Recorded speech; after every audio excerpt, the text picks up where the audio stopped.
Fog Wrestling back again with your AEW Dynamite review, 15th of March. Make sure you check all the WWE 2K23 stuff. The official release is tomorrow.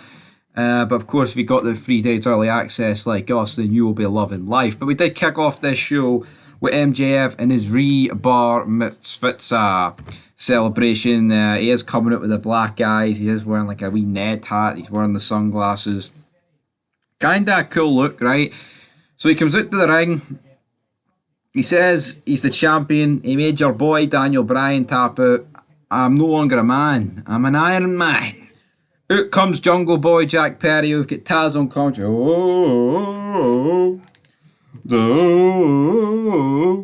And then as he comes out, Jack Perry says, so, and then whose music hit us or his? It's Sammy Guevara. And then as Sammy Guevara grabs the mic, he goes, Max, oh Max, Darby Allin's music plays. Oh.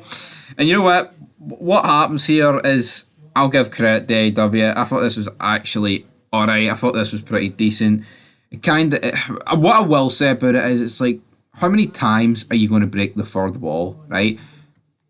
Like, how many times? You do not need to, like, basically admit that this is a big scripted pile of piss and we just put on gymnastics for Dave Meltzer. Well, they can't admit that, and that's what they've done, but again, like, each of the three kind of take turns slabbering about MJF. Jack Perry says that he had a match against MJF at Double or Nothing 2020. He lost it. He's had the wrestle on Dark, Elevation, even Rampage. Well, MJF has done none of that.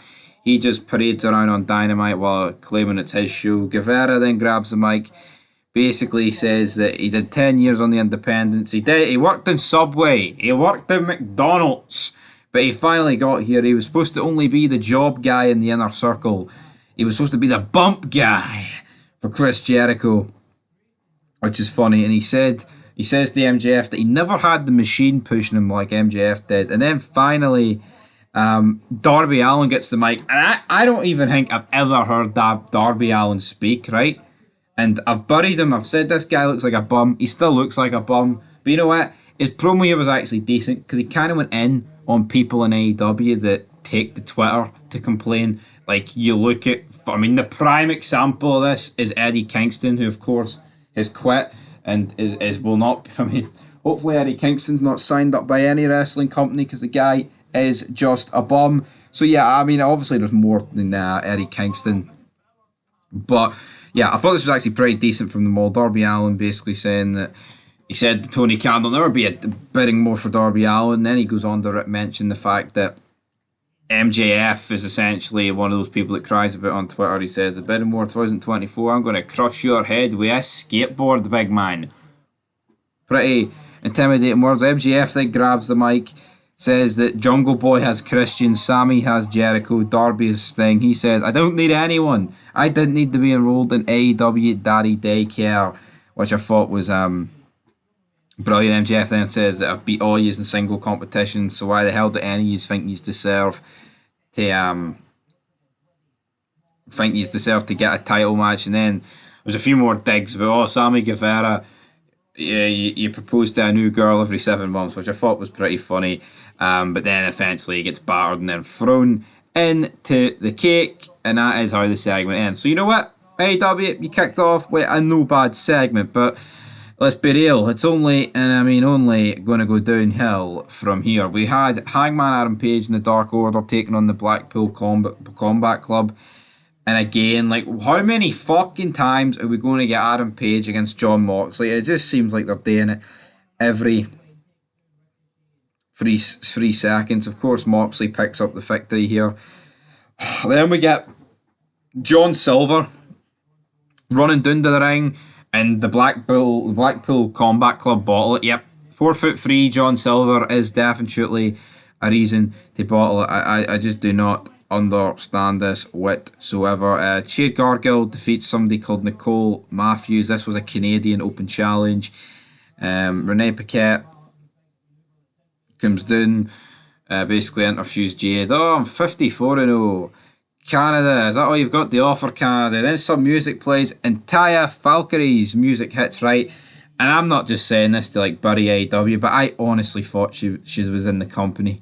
right? Now, maybe I'm confusing her with Madison Rayne, but I'm not confusing her with Madison Rayne because I honestly did genuinely think that she was in the company.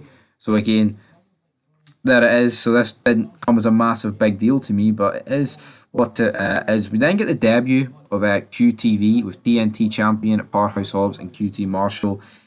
So yeah, turns out the whole breaking into Warlord's car was actually, it was all scripted. There was me last week saying what fucking retard would actually want to waste their money with that stuff, but turns out it's no real. Next up, we have an AEW International Championship match with Jay Lethal in the corner of Jeff Jarrett, who's taking on Orange Cassidy for the belt. You've Danhausen in his corner, and again, this just sucks, right? Forget about the match, because all that matters is the result, and it's the fact that Orange Cassidy is beating Jeff Jarrett. I don't care if Jeff Jarrett's 56 years old and, you know, probably still can't go to a decent level. He should not be getting beat by Darby Allin, folks, alright? I just want to say that. He should be hitting he should be cracking the guitar off Darby Allin's skull, and he should be riding off into the sunset on a horse with Jay Lethal on the back of said horse, right? Because it was disgraceful. I'm no fan of this. Thought it sucked personally, and that's the bottom line. But of course he does win. I did say last week when this match was announced that was of course what was going to happen. Right. The Outcasts come out. We've got Ruby Soho, Tony Storm, and Saraya. Again, Ruby Soho talking about trolls and neckbeards. I mean, look at you, Ruby Soho. Right, you get the pishest haircut on demand, multicolours. You're an ugly, frog-eyed looking bastard. Alright, there you go. That's you buried. Basically, oh, AEW's going to be our house. Mentions that a couple of dogs came along and we pissed all over the grass. Whoop they fucking do. Then they get interrupted by like Jamie Hayter and Britt Baker. Also, right, Saraya called them twats, like the people, like the fans, right, the neckbeard twats, which, alright, all good stuff, right. And then she actually takes to Twitter to say, oh, I actually did get fined for saying the word twats. See, back, I mean, they referred to the Outsiders in the NWO. See, when the Outsiders showed up with fucking metal baseball bats, right? Did they ever be like, oh, well, we actually get fined for all that scripted stuff? No, you're led to believe it was fucking real. Here, it's just so garbage, man. The show is just filled of, like, references, but we like stuff like that, man. Breaking the fourth wall, dude. Oh, those neckbeard jabronis. Sucks, right? This group sucks. It's going fucking nowhere, man. And the Outcasts retreated. Boom, boom, boom. Lovely stuff, you could say. No, but then it is time for the main event. There wasn't an awful lot on this show, for being honest. It was kind of just shite. I mean, a very long opening segment and a very, very long main event. We did have the House of Black, Brody King, Buddy Matthews, and Malachi Black taking on the Elite, which consisted of Omega, the Young Bucks, of course, Nick and Matt Jackson, taking on the Jericho Appreciation Society, Jericho Garcia, and Garfea. So it's your typical AEW match, isn't it? Like, you know, just false finishes, no selling whatsoever. I mean, Garcia is the one that ends up getting pinned, basically triple teamed by the House of Black, right? But my problem with this match is, in fact, the ending, because essentially it was just like a mass brawl at the end. The Dark Order even come out, right? Adam Page and is brawling with them against the Blackpool Combat Club, and for some reason this brawl has ended up out in the ring. So hold on, right? These guys have been brawling since like what, an hour and a half ago, and they've somehow ended up in the middle of the ring. Like, how fucking stupid's this if you think of it, right? That they've been fighting for this long. Yeah, because see fist fights out in the street, like they actually last an hour and a half, don't they? Anyway, come out to the ring. The Blackpool Combat Club surround Page, who's in the ring. They're getting into the ring. They get over the ropes.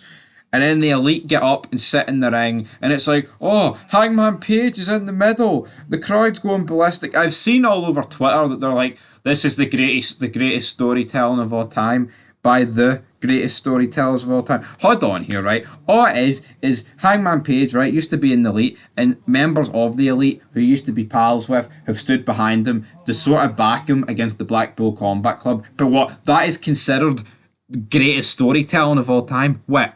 How the fuck is that greatest storytelling of all time? It's just not, right? And it sucks. It just, like, greatest storytellers of all time.